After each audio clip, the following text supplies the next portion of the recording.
ബഹുമാനപ്പെട്ട മാധ്യമ പ്രവർത്തകരോട് സ്നേഹത്തോടെ ഒരു വാക്ക് പറയുന്നു. നിങ്ങൾ തിക്കിനെ സംബന്ധിച്ചും തള്ളിനെ സംബന്ധിച്ചും ഒക്കെ കൊടുത്ത ചില വാർത്തകൾ കണ്ടു. അത് കൊടുത്തിട്ട് നിങ്ങൾക്ക് തൃപ്തി വരുന്നില്ലെങ്കിൽ ദയവായി ഈ തിക്കും തിരക്കിനെ സംബന്ധിച്ച് ഒരു വാർത്ത കൊടുക്കണമെന്ന് പ്രിയപ്പെട്ടവരോട് പറയാൻ ആഗ്രഹിക്കുന്നു. ഈ യാത്രയുടെ തിക്കും തിരക്കുമുണ്ട്. അത് നിങ്ങൾ വാർത്ത കൊടുത്ത തിക്കും തിരക്കുമല്ല. ഈ യാത്രയുടെ തിക്കും തിരക്കും ഈ യാത്ര മുന്നോട്ട് വെക്കുന്ന ആശയങ്ങളോടുള്ള ജനങ്ങളുടെ ഐക്യപ്പെടലാണ് എന്നുള്ളതാണ് അതിന്റെ പ്രത്യേകത. ഈ യാത്ര എവിടെയും വിഭാഗീയത പ്രസംഗിക്കുന്നില്ല.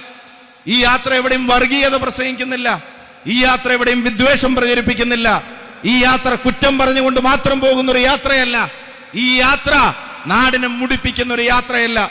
ഈ യാത്ര സർക്കാരിന്റെ പണം ഉപയോഗിച്ച് നടത്തുന്ന PR എക്സസൈസിന്റെ സൃഷ്ടികളല്ല. ഈ യാത്ര സംസ്ഥാനം ഭരിക്കുന്ന ഒരാൾ 140 മണ്ഡലങ്ങളിലും ചെന്നാൽ അതിന്റെ പേരിൽ തിരിച്ചടി ഉണ്ടാകുമെന്ന് ഭയന്ന് ആരെങ്കിലും ഏൽപ്പിച്ചു വിട്ടിട്ടുള്ള യാത്രയില്ല. ഇത് കേരളത്തിന്റെ പ്രതിപക്ഷ നേതാവ് നയിക്കുന്ന യാത്രയാണ്. ഐക്യജനാധിപത്യ മുന്നണിയുടെ ഈ നാടിനോടുള്ള ഉത്തരവാദിത്തം നിറവേറ്റുന്നതിന്റെ പ്രഖ്യാപനങ്ങൾ ഉൾക്കൊള്ളുന്ന യാത്രയാണ്.